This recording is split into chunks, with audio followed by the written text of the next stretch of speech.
السلام عليكم ورحمة الله وبركاته. الحمد لله رب العالمين، والصلاة والسلام على سيدنا محمد سيد الأنبياء وإمام المتقين، وعلى آله وأصحابه أجمعين. أما بعد، اللهم صل على سيدنا محمد الفاتح لما أغلق والخاتم لما سبق والناصر الحق بالحق والهادي إلى صراطك المستقيم، صلى الله وسلم عليه وعلى آله وأصحابه حق قدره ومقداره العظيم.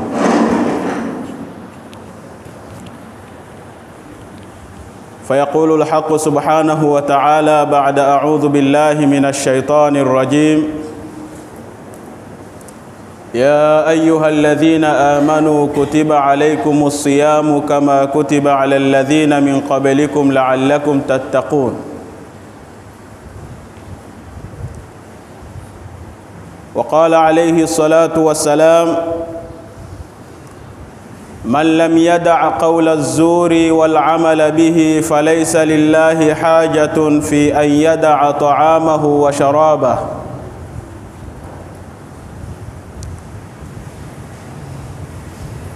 Baada ya kumshukuru Mola Subhanahu wa Ta'ala na kumtakia ziada za rehma Mtume Muhammad sallallahu alayhi wa alihi wa sahbihi wa sallam,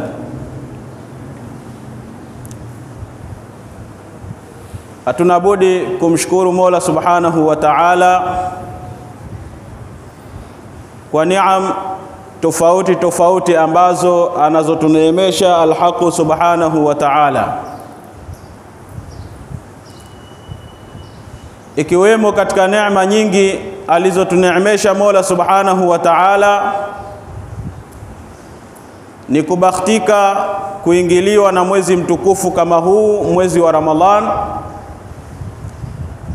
ambao Mtume sallallahu alayhi wasallam alitufahamisha mengi ambayo yanayofungamana na mwezi kama huu, ya kwamba unapoingia mwezi kama huu ambao ni ofa kwa ummati Muhammad sallallahu alayhi wasallam, Mola Subhanahu wa Ta'ala hufunga milango yake ya moto na akaiacha wazi milango ya pepo. Lakini pia yule ambaye kwamba ni sababu ya kuwashawishi waja wa Mola Subhanahu wa Ta'ala, ambaye ni Ibilisi alayhi laana, naye anakuwa yuko ndani ya jela ili atuache wazi tuwe tukielekea moja kwa moja kwa Mola Subhanahu wa Ta'ala, ili atuachilie free tuwe tukielekea katika taa ya Mola Subhanahu wa Ta'ala. Na kwa kuwa yeye ndio sababu ya ummati Muhammad kuingia katika shakawa, kwa kuwa yeye ndio sababu ya ummati Muhammad kuingia katika maasi, na maasi ndio yenye kumpelekea mtu kuingia motoni, ilipokuwa huyu ambaye ni sababu ya kuwapoteza waja wa Mola Subhanahu wa Ta'ala tayari keshafungwa, ndio Mola Subhanahu wa Ta'ala na yeye akafunga milango yake ya moto ili aturaghibishe, ili atuhimize kufanya bidii kuielekea milango ambayo kwamba ilikuwa wazi, nayo ni milango ya pepo ya Mwenyezi Mungu Subhanahu wa Ta'ala. Mwezi kama huu itakuwa ni makosa mno endapo utakuingilia mwezi kama huu na ukatoka mwezi kama huu ikawa Muislamu hujachuma chochote katika huu mwezi, ikawa muumini hujafanya lolote ambalo kwamba ni sababu ya kukukurubisha wewe mbele ya Mola Subhanahu wa Ta'ala, itakuwa umekhasirika duniani na akhera. Na kwa munasaba wa mwezi huu, kama ilivyo kawaida kila siku ya Jumaa, kusimama mmoja katika waumini au mmoja katika maustadhi mashekhe kuzungumza na waumini wenzake na kukumbushana katika mambo ambayo yanayofungamana na dini yetu ya Kiislamu, na ambayo yatakuwa ni sababu ya kuchuma radhi za Mwenyezi Mungu Subhanahu wa Ta'ala, kwa sababu hakuna kitu thamani katika dunia hii, hakuna kitu bora katika dunia hii kama kutaka radhi za Mola Subhanahu wa Ta'ala. Wale Waswahili wakwambia, amekosa nini katika dunia aliyempata Mwenyezi Mungu Subhanahu wa Ta'ala na mtume wake? Na amepata nini katika dunia aliyemkosa Mola Subhanahu wa Ta'ala na mtume wake? Lau dunia nzima itakukasirikia, lau dunia nzima itakuchukia, lakini ikawa wapendwa na Mola Subhanahu wa Ta'ala, ikawa una mahaba ya mtume sallallahu alayhi wasallama, waache walimwengu wakutukane, waache walimwengu wakuchukie, waache walimwengu wakuzulie ya kuzua, lakini wewe fahamu ya kwamba uko katika rumu maalumu ya wale ambao kwamba Mola Subhanahu wa Ta'ala amejitolea kuwatetea na amejitolea kuwahami na amejitolea kuwafanyia difaa. Ala inna awliya Allah la khawfun alayhim wa la hum yahzanun alladhina amanu wa kanu yattaqun. Mola Subhanahu wa Ta'ala tuambia wale mawali wa Mwenyezi Mungu Subhanahu wa Ta'ala hawana kaida ya kupata hofu kwa sababu wako na Mwenyezi Mungu Subhanahu wa Ta'ala. Hawana kaida ya kupatwa na babaiko kwa sababu ya Mwenyezi Mungu wako nao Mwenyezi Mungu Subhanahu wa Ta'ala. Na ndio ukaona Mtume alayhi salatu wasalam wakati alipokuwa katika pango akigura kutoka Maka kuelekea Madina, Sayyiduna Abu Bakar radhiyallahu ta'ala anhu wa arda, walipokuwa ndani ya lile pango, Sayyiduna Abu Bakar rafa'a ainaihi ila sama, akainua macho yake kuangalia mlango wa lile pango, akaona miguu ya mmoja katika wale makuraishi ambao walikuwa wakimtafuta Mtume alayhi salatu wassalam kwa sababu ya kumdhuru. Sayyiduna Abu Bakar alipowaona wale watu akaingiwa na hofu na akaingiwa na babaiko. Akaulizwa na Mtume alayhi salatu wassalam, ya Abu Bakar, mbona uko katika hali hiyo? Akamwambia, ya Rasulullah, jamaa wametutafuta na wamefika katika mlango wa pango tulokuwa ndani yake, naogopa lau nadhara ahaduhum tahta qadamaihi la raana, lau mmoja wao ataangalia chini ya nyayo zake angelituona. Mtume alayhi salatu wassalam kama mtume wa Mwenyezi Mungu Subhanahu wa Ta'ala alowekewa taayid na Mola Subhanahu wa Ta'ala na alowekewa tathbit na Mola Subhanahu wa Ta'ala, akamwambia, ya Abu Bakar, ma dhannuka bithnain Allahu thalithuhuma. Ya Abu Bakar, wababaika nini? Unakuwa na hofu ya nini? Una wasiwasi gani na watu wawili ambaye watatu wao ni Mola Subhanahu wa Ta'ala? Maana yake ni kwamba anayekuwa karibu na Mwenyezi Mungu Subhanahu wa Ta'ala hawezi kuwa na babaiko. Anayekuwa karibu na Mwenyezi Mungu Subhanahu wa Ta'ala hawezi kuwa na hofu. Na ukiona umeingia katika rumu hii, fahamu ya kwamba difai yatoka kwa Mwenyezi Mungu Subhanahu wa Ta'ala. Lau atokea mtu kukutukana, lau atokea mtu kukudhuru, huwezi kuwa na babaiko kwa sababu wafahamu difai yatoka kwa nani?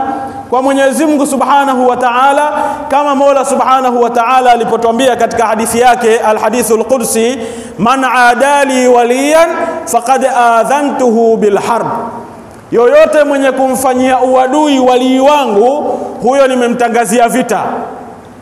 Kwa hivyo ukifanya uadui na wali wa Mwenyezi Mungu Subhanahu wa Ta'ala, fahamu ya kwamba umetangaza vita wewe na Mola Subhanahu wa Ta'ala. Na wanazuoni watuambia, summiya alwaliyu waliyan lianna Allah yatawalla umurahu. Wali ameitwa wali kwa sababu Mola Subhanahu wa Ta'ala ndiyo mwenye kutawalia mambo yake yote.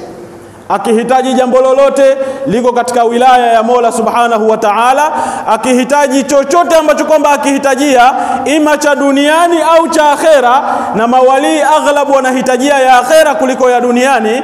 Mwenyezi Mungu Subhanahu wa Ta'ala ndiye mwenye kuwalipa waja wale na ndiyo mwenye kuwasimamia waja wale. Na chunga sana usiwe na ugomvi na wali wa Mwenyezi Mungu Subhanahu wa Ta'ala. Kwa hiyo katika mwezi huu ni bora kujitahidi katika ibada, ni bora kujitahidi katika taa, ni bora kujitahidi katika mambo ambayo kwamba yatakuwa ni sababu ya kukukaribisha, ya kukuweka karibu na Mola Subhanahu wa Ta'ala, kwa sababu ndiyo lengo kubwa ambalo tuliloletewa duniani, ni kuwa karibu na Mwenyezi Mungu Subhanahu wa Ta'ala. Na ndio kaona Mola Subhanahu wa Ta'ala yale mambo ya kheri ameyawekea sababu nyingi kuliko mambo ya shari. Wewe angalia katika Al-Qur'ani Al-Karim, Mwenyezi Mungu atuambia man jaa bil hasana falahu ashru amthaliha. Mtu anayefanya jambo jema moja analipwa mema 10, lakini ukifanya ovu moja unalipwa ovu moja.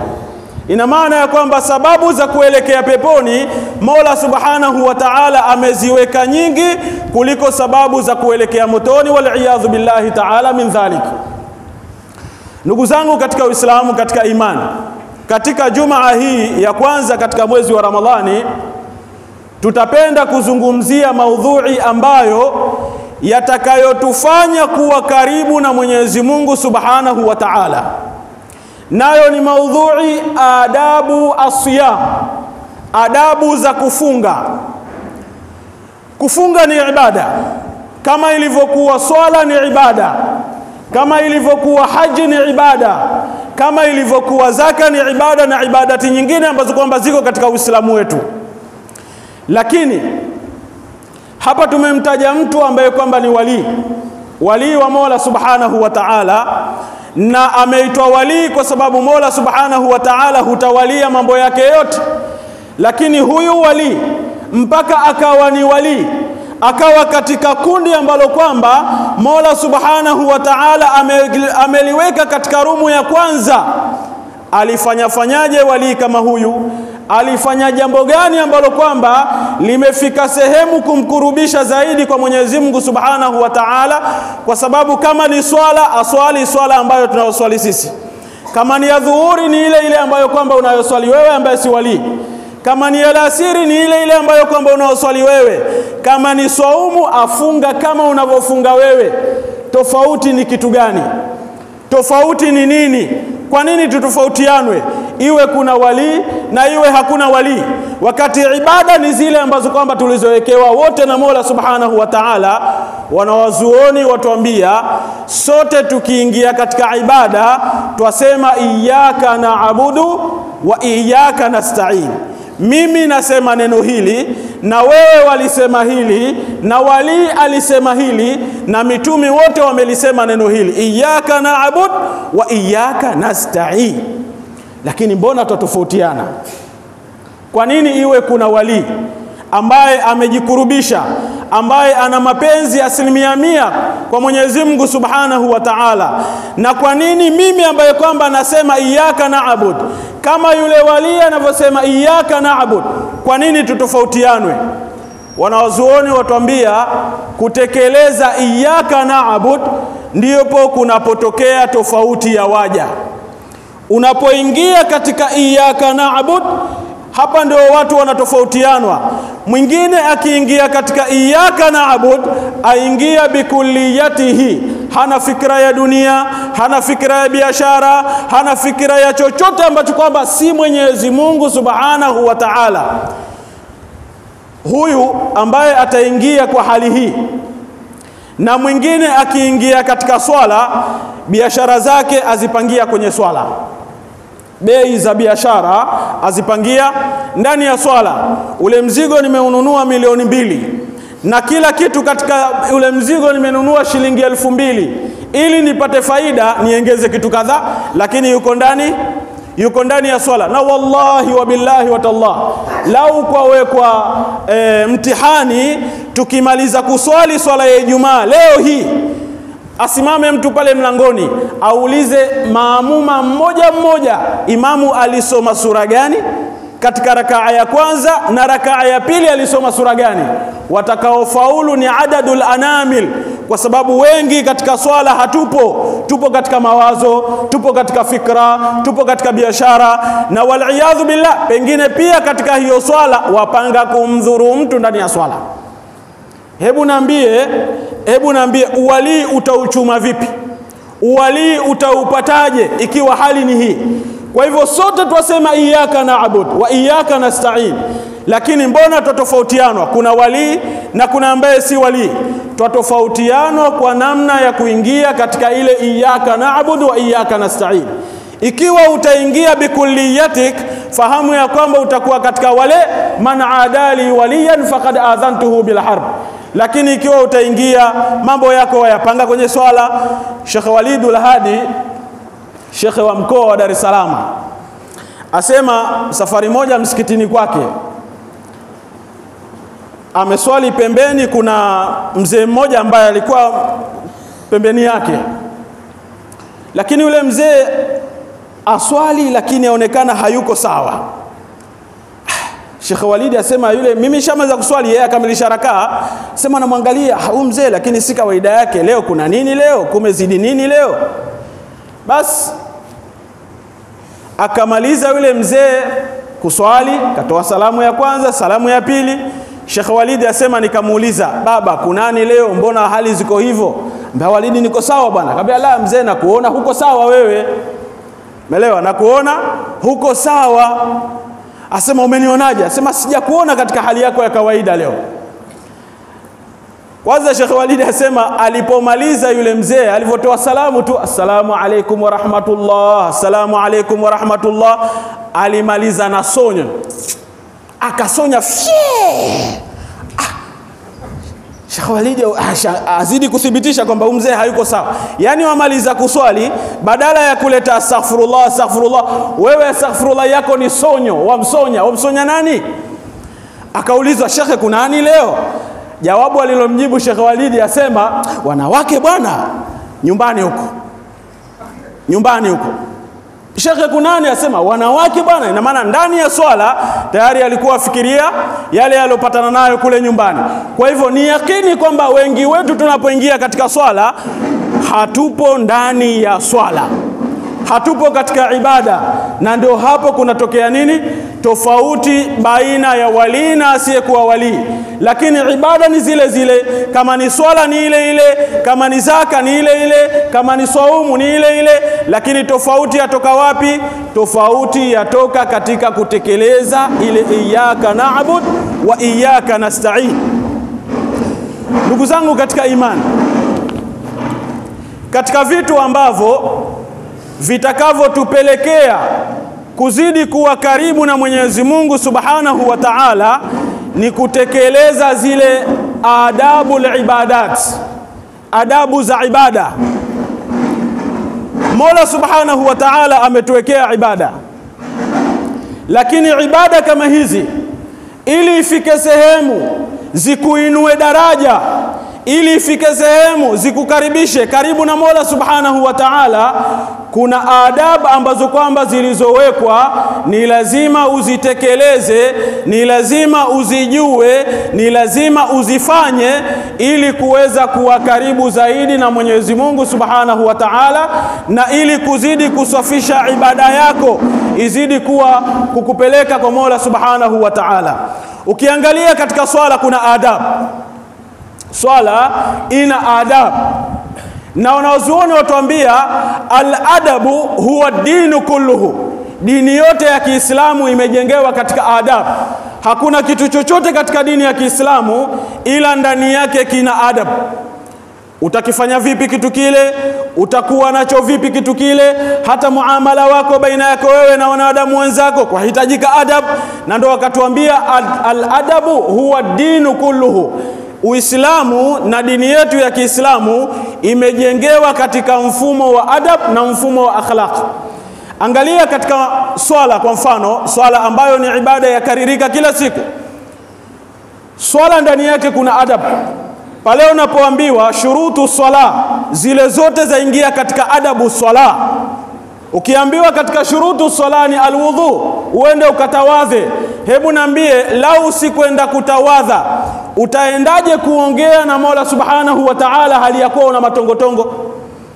Ili uweze kuzungumza na mkubwa, leo lau Rais Ruto akutumia message, bwana njoo tuonane. Hebu niambie, utakuja na nguo yoyote au utaangalia nguo maalumu? Bila shaka utaangalia nguo maalumu, kwa sababu ndio kuzungumzana nani? Na mkubwa. Leo waja kwa Mwenyezi Mungu Subhanahu wa Ta'ala, leo waja katika ibada ya Mola Subhanahu wa Ta'ala, waangalia nguo yoyote tu ambayo kwamba ilokuwa mbele yako. Na Mwenyezi Mungu Subhanahu wa Ta'ala alituambia, ya bani Adam khudhu zinatakum inda kulli masjid, chukueni pambo lenu. Yani sio nguo yoyote, la, kuna nguo yoyote, halafu kuna nguo ni pambo. Kuna nguo ambayo waivaa, ambayo hii hata ukifanya nayo kazi huna neno, lakini kuna nguo yako ukiivaa hata mtoto wako hutaki akudare. Basi ile ndo Mwenyezi Mungu akwambia, khudhu zinatakum inda kulli masjid. Wakati unapoamua kwenda kusema iyyaka na'bud, angalia nguo iliyokuwa safi, angalia nguo iliyokuwa nzuri. Katika zile nguo zako ambazo kwamba unazoziweka kule ndani, basi itoe kwa ajili ya Mwenyezi Mungu Subhanahu wa Ta'ala. Kwa hivyo katika adabu swala ni alwudhu na mengineyo ambayo kwamba hatutazungumza kwa sababu ya kuchunga wakati, lakini tufahamu kwamba swala ina adab, zaka ina adab, swaumu kama hii ambayo kwamba tulokuwa nayo ina adab. Yawezekana wafunga na mimi nafunga na yule afunga, lakini tukatofautianwa katika thawabu kwa sababu ya kutofautianwa katika kutekeleza hizi adabu suya, adabu za kufunga. Wanawazuoni akiwemo al-Imam Abu Ali Uthman ad-Daqqaq atuambia, yasilu al-abdu, mja afika bi ta'ati Allahi ila al-janna. Wakati unapoamua kumtii Mola Subhanahu wa Ta'ala, ile taa yako, ile ibada yako itakupeleka kwa itakupeleka peponi moja kwa moja. Hapa twafanana, ile ibada ikakupeleka peponi moja kwa moja. Na kuna wengi tofanya ibada kwa sababu hii tu, hakuna lingine. Lakini akasema, wayasilu al-abdu biadabihi fi ta'ati Allahi ila Allah. Na mja anapofanya ibada na ile ibada akaifanyia adab, ile ibada akaifanya kwa adab, ile ibada itakuwa ni sababu ya kumpeleka mja kama yule moja kwa moja kwa Mwenyezi Mungu Subhanahu wa Ta'ala. Utafikaje kwa Mwenyezi Mungu Subhanahu wa Ta'ala? Haina kwamba Mwenyezi Mungu labda yuko sehemu fulani yatakiwa umfikie, la. Wanawazuoni watuambia kufika kwa Mwenyezi Mungu Subhanahu wa Ta'ala kuliko kusudiwa ni kupata ladha na ile ibada. Kuna watu wakiingia katika ibada wanasikia raha na ile ibada hawataki imalizike, na ndio Mtume alayhi salatu wassalam atuambia, lau umma wangu utajua yale ambayo kwamba yalokuwa katika Ramadhani, umma wangu watatamani mwaka mzima uwe ni Ramadhani. Yani lau tutasikia ladha na kufunga, lau tutasikia ladha na ibada, utatamani wakati wote wewe ndani ya ibada. Hapo ndio umefika kwa nani? Kwa Mwenyezi Mungu Subhanahu wa Ta'ala. Kwa hivyo kuna wengi ambao kwamba tufanya ibada lengo ni kuingia peponi. Mwenyezi Mungu atuingize peponi. Tusemeni amin. Mwenyezi Mungu ajalie sote tuingie peponi insha Allah. Lakini kuna jambo lingine ambalo kwamba ni kubwa zaidi, ni kuwa na Mwenyezi Mungu Subhanahu wa Ta'ala. Ile ibada wasikia raha nayo, ile ibada wapata ladha. Mtume alayhi salatu wassalam ilikuwa akimwambia Sayyiduna Bilal, arihna biha ya Bilal, e Bilal, tufurahishe na swala, tufurahishe na adhana ambayo kwamba yatukurubisha katika swala, yatufanya tuingie ndani ya swala.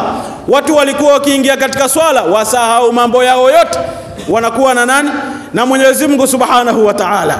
Kwa hivyo hapa ndio tofautiana. Kuna wengi tufanya ibada lakini hatuna ladha ya zile ibada, hatusikii utamu wa ile ibada. Na ibada zina ladha na ibada zina utamu. Mwenye kujua utamu wake atamani wakati wote awe ndani ya ibada. Kwa hivyo mwanachuoni huyu ambaye ni katika mawali wa Mola Subhanahu wa Ta'ala, na maneno yake haya ameyanakili Ibn al-Qayyim al-Jawziyya katika kitabu chake Madarijus Salikin, asema yasilu al-abdu bi ta'ati Allahi ila al-janna. Mja anapoamua kumtii Mola Subhanahu wa Ta'ala, ile taa itampeleka moja kwa moja peponi. Lakini akasema wayasilu al-abdu biadabihi fi ta'ati Allah, na mja anapofanya ile ibada kwa adab alizoziweka Mola Subhanahu wa Ta'ala, ila Allah, ile ibada itampeleka moja kwa moja kwa Mwenyezi Mungu Subhanahu wa Ta'ala. Maana yake atasikia ladha na ile ibada, atasikia utamu na ile ibada. Na ndio al-Imam Abdullah ibn al-Mubarak, al-Imam Abdullah ibn al-Mubarak akasema, man tahawana bil adab, yoyote mwenye kupuuza adabu al-ibada, mwenye kupuuza adabu za ibada, ambayo katika hiyo ibada ni hii saumu, ikiwa utapuuza zile adabu zake, uqiba bihirmani sunan, Mwenyezi Mungu atampatia adhabu ya kumnyima mambo ya sunna. Yani ikiwa una kaida ya kupuuza hizi adabu za ibada, una kaida ya kupuuza adabu ambazo kwamba zimewekwa katika ibada, basi moja kwa moja utaenda kupuuza hata sunan ambazo kwamba ziko katika ibada. Akasema waman tahawana bisunan, na yoyote ambayo kwamba atapuuza mambo ya sunna. Na hapa wengi tuko, ukiambiwa tarawehe bana twende tukaswali, asema kwanza ni sunna hiyo. Yani kana kwamba sunna ni jambo ambalo kwamba halina faida. Kumbe ukisoma, kumbe ukifuatilia ahadithi za Mtume sallallahu alayhi wasallam na Mola Subhanahu wa Ta'ala katika al-Hadithul Qudsi, jambo lenye kumkurubisha zaidi mja kwa Mola Subhanahu wa Ta'ala ni mambo ya sunna. Mwenyezi Mungu Subhanahu wa Ta'ala katika hii hadithi, man adali waliyan faqad adhantuhu bil harb, akaenda mpaka akasema mja haachi kujikurubisha kwangu mimi kwa jambo ambalo kwamba nalipenda zaidi kuliko mambo ambayo kwamba nilomfaradhishia. Kwa hivyo jambo ulofaradhishiwa na Mola Subhanahu wa Ta'ala, ukaamua kulifanya jambo lile, unachuma nini? Unachuma furaha ya Mwenyezi Mungu Subhanahu wa Ta'ala kwa kukuona kutekeleza jambo kama lile. Lakini angalia kipande cha mbele, akasema wama zala abdi yataqarrabu ilayya bin nawafil hatta uhibba. Sikiza natija ya sunna hiyo, wewe dharau sunna, sikiza natija ya sunna. Wama zala abdi, na hatoacha mja wangu, yataqarrabu ilayya bin nawafil, atajikurubisha kwangu mimi kwa mambo ya sunna, hatta uhibbahu, mpaka nitampenda. Kwa hiyo katika mambo ya sunna ndo kuna mahaba ya Mola Subhanahu wa Ta'ala. Katika mambo ya faradhi kuna kumfurahisha Mwenyezi Mungu Subhanahu wa Ta'ala kwa kukuona watekeleza yale ambayo kwamba alokufaradhishia. Lakini katika mambo ya faradhi huchumi mahaba ya Mola Subhanahu wa Ta'ala. Katika mambo ya sunna, hadithi yatuthubutishia kwamba ndiyo kunapatikanwa mahaba ya Mola Subhanahu wa Ta'ala. Kwa hiyo ukifanya jambo la sunna, tayari umeingia katika rumu ya mahaba ya Mwenyezi Mungu Subhanahu wa Ta'ala. Lakini angalia natija ya kupendwa na Mola Subhanahu wa Ta'ala.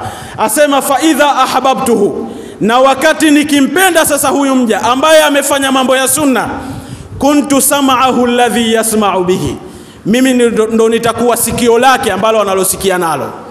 Ya subhanallah, jambo la sunna, wewe ukiambiwa hili jambo la sunna hilo bana, yani kana kwamba sunna haina faida.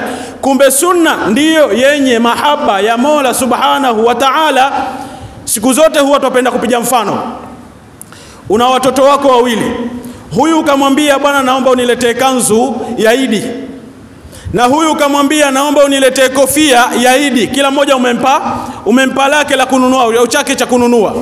Huyu akaenda akanunua kanzu na kiatu, huyu akakuletea kofia tu kama ulivyomwagiza. Katika hao wawili utampenda nani zaidi? Bila shaka alokuongezea kitu ambacho kwamba hujamuagizishia. Kwa hiyo Mwenyezi Mungu Subhanahu wa Ta'ala hajatulazimisha katika mambo ya sunna, lakini wewe ukalifanya jambo la sunna kwamba ni lazima ulifanye, ndipo pale Mwenyezi Mungu Subhanahu wa Ta'ala amekuwekea mahaba. Na tulivyoanza hutuba tumesema ukipendwa na Mwenyezi Mungu wataka nini tena? Wewe Mwenyezi Mungu ndio akupenda, wataka upendwa na nani tena? watu wote wakuchukie, upendo na Mwenyezi Mungu Subhanahu wa Ta'ala tosha. Lakini ukichukiwa na Mola Subhanahu wa Ta'ala, hata ulimwengu mzima ukakupenda, hakuna faida ya mahaba hayo.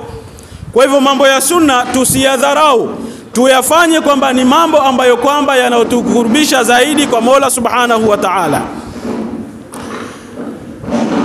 Al-Imam Abdullah ibn al-Mubarak atuambia, wa man tahawana bisunan, na yoyote mwenye kudharau mambo ya sunna, uqiba bihirmani al-faraidh, atapata adhabu, Mwenyezi Mungu atamuonja kwa kuyadharau hata mambo ya faradhi. Yani ikiwa una kaida ya kudharau sunna, fahamu ya kwamba itafika sehemu utadharau hata mambo ya faradhi.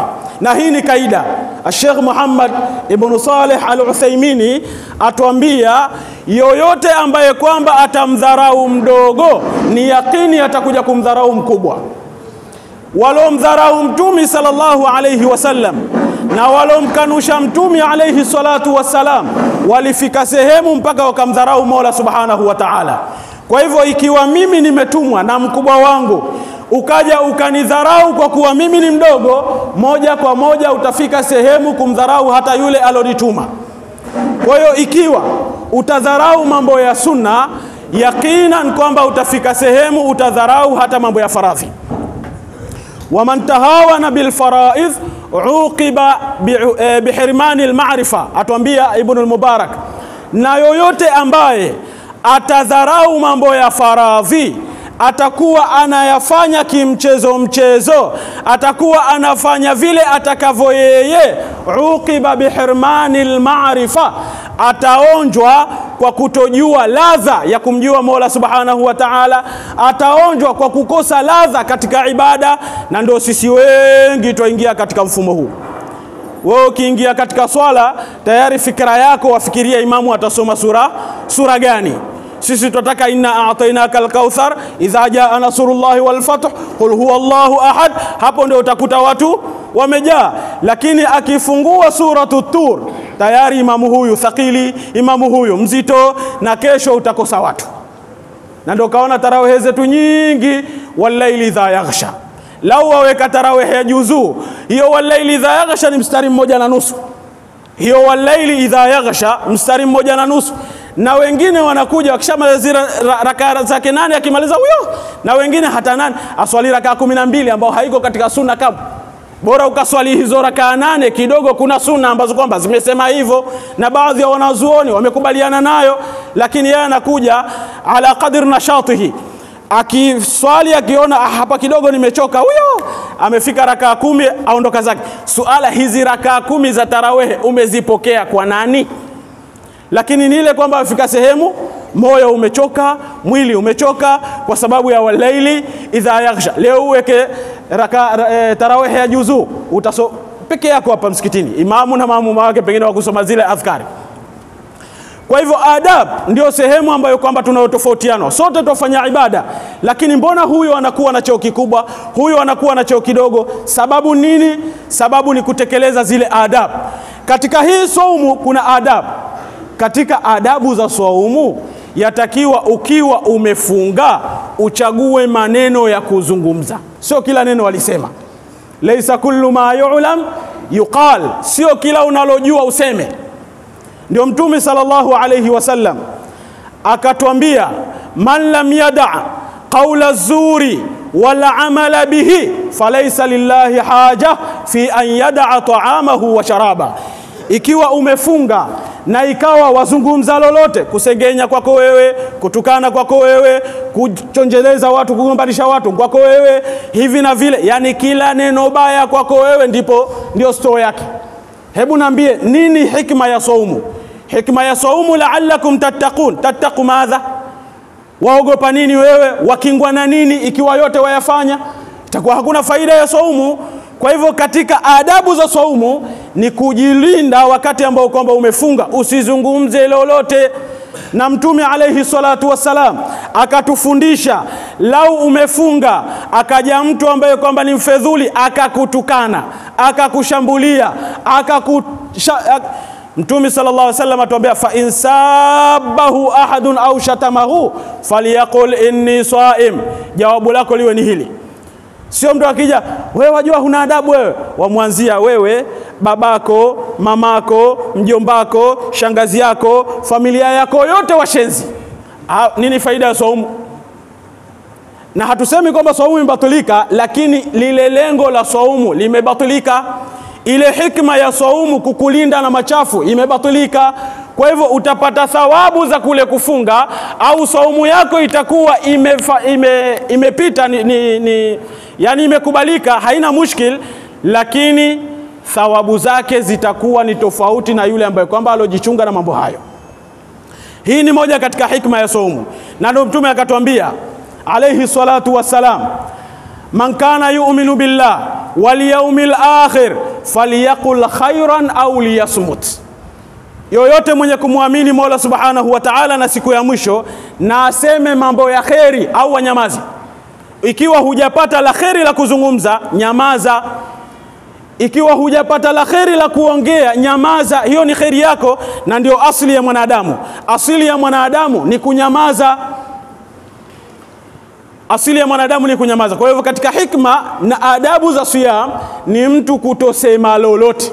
Tukimaliza katika hikma na adabu za siyam ambazo yatakiwa tuziangalie kwa upande mkubwa sana, Mtume alayhi salatu wassalam atuambia katika hadithi ambayo kwamba ilopokewa na al-Imamu Muslim katika sahihi yake, Mtume alayhi salatu wassalam atuambia, idha kana yaumu sawmi ahadikum fala yarfuth wala yaskhab.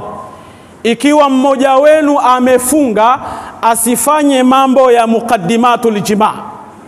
Wewe umefunga, lakini kuna hali fulani ambazo kwamba za kupitia, ambazo hali zile ndizo zinazokupelekea katika shahwa.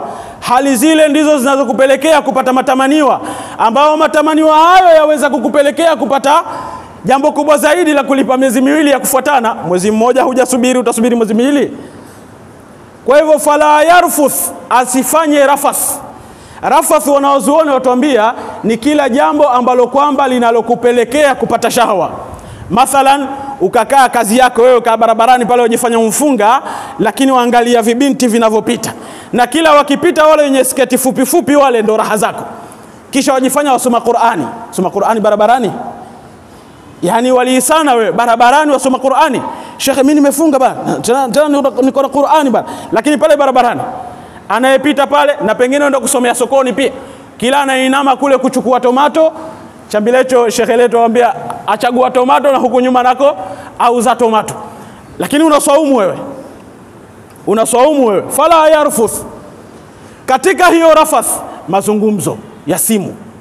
Na simu zetu hizi ambazo kwamba ni kubwa, saa nyingine zapelekea katika kupata uchafu zaidi.